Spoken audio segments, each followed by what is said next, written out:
सुबह के 5 बजे थे। लोग धीरे धीरे जाग रहे थे, लेकिन अरविंद की नींद तो काफी समय पहले ही टूट चुकी थी। ठंडी हवा का झोंका उसके चेहरे को छू रहा था, लेकिन उसकी आंखों में सिर्फ और सिर्फ एक ही आग थी, मुझे अपने बच्चों की जिंदगी बदलनी है। अरविंद एक आम दूध वाला, लेकिन साधारण नहीं, बल्कि उसके संघर्ष असाधारण थे। रोजाना की तरह उसने दूध को साइकिल पर लटकाया। हाथ कांपते थे, लेकिन क्या मजाल, हिम्मत थोड़ी सी भी कम हुई हो। अगर साइकिल टेढ़ी हो जाए तो दूध के गिरने का खतरा रहता, और दूध के गिरने का मतलब है कमाई में नुकसान। अरविंद हमेशा कहा करता था, मुश्किलें दूध की तरह होती हैं, गर्म करो तो उबलती हैं, अगर उनको संभाल लो तो वही मुश्किलें मीठी लगती हैं। 3 साल पहले अरविंद की पत्नी की बीमारी की वजह से पूरा घर खाली हो गया था। पैसा, खुशियां और अरविंद का आत्मविश्वास, तीनों एक एक करके टूट गए थे। उसको आज भी वो रात याद है जब डॉक्टर ने कहा था, हमने अपनी तरफ से पूरी कोशिश की।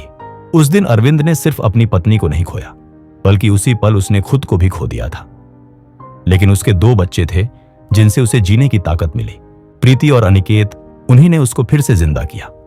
दूध को ढोते ढोते अरविंद के हाथों में छाले पड़ गए थे। कभी बारिश का पानी दूध में घुसने की कोशिश करता, तो कभी धूप उसकी कमर तोड़ देती। लोग कहते थे दूध का काम छोटा होता है, लेकिन अरविंद कहता, छोटा काम नहीं, छोटा दिल होता है।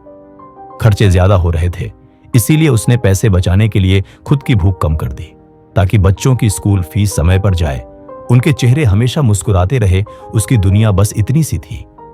एक दिन वो दूध देने के लिए एक बड़े अपार्टमेंट में पहुंचा। वहां पर लिफ्ट खराब थी, दूध थोड़ा छलक गया। ऊपर खड़े साहब ने नाराज होकर कहा, तुम लोग हमेशा कुछ ना कुछ गड़बड़ करते हो, अरे कुछ सीखो जिंदगी में। उनके शब्द अरविंद के दिल में चुभे जैसे किसी ने कील ठोक दी हो। लेकिन उनकी बात सुनते ही अरविंद सिर्फ इतना बोला, साहब, अगर गलती से दूध छलक जाए तो लोग गुस्सा करते हैं, लेकिन हम जैसों के सपने छलक जाते हैं तब भी सुबह फिर से दूध भरकर चल पड़ते हैं। अरविंद की बात सुनकर वो आदमी चुप हो गया। उसी दिन एक बुजुर्ग औरत ने सीढ़ियों पर अरविंद को बैठे देखा। उन्होंने पूछा, बेटा थक गए? अरविंद ने पहली बार किसी अजनबी के सामने अपने मन की बात बोली। उसने बताया कि कैसे वो अकेला है, किस तरह हर दिन एक जंग है। महिला ने धीरे से उसका हाथ पकड़ा और कहा, तुम हार मत मानो, जिन बच्चों के लिए तुम लड़ रहे हो उनकी जीत तुम्हारी ही जीत कहलाएगी। उस एक वाक्य ने अरविंद के अंदर बुझी हुई लौ फिर जगा दी। अरविंद ने अपने दूध के काम को और अच्छा करना शुरू किया। क्वालिटी सुधार दी, दूध की मांग बढ़ने लगे। धीरे धीरे उसने 2 साइकिल और खरीदी, फिर काम में मदद करने के लिए 3 लड़के रखे। और देखते ही देखते जिस आदमी को लोग छोटा दूध वाला कहते थे, वो अब अरविंद मिल्क सर्विसेज का मालिक बन गया। एक स्कूल ने उसे बच्चों के लिए एक प्रेरणा सत्र में बुलाया।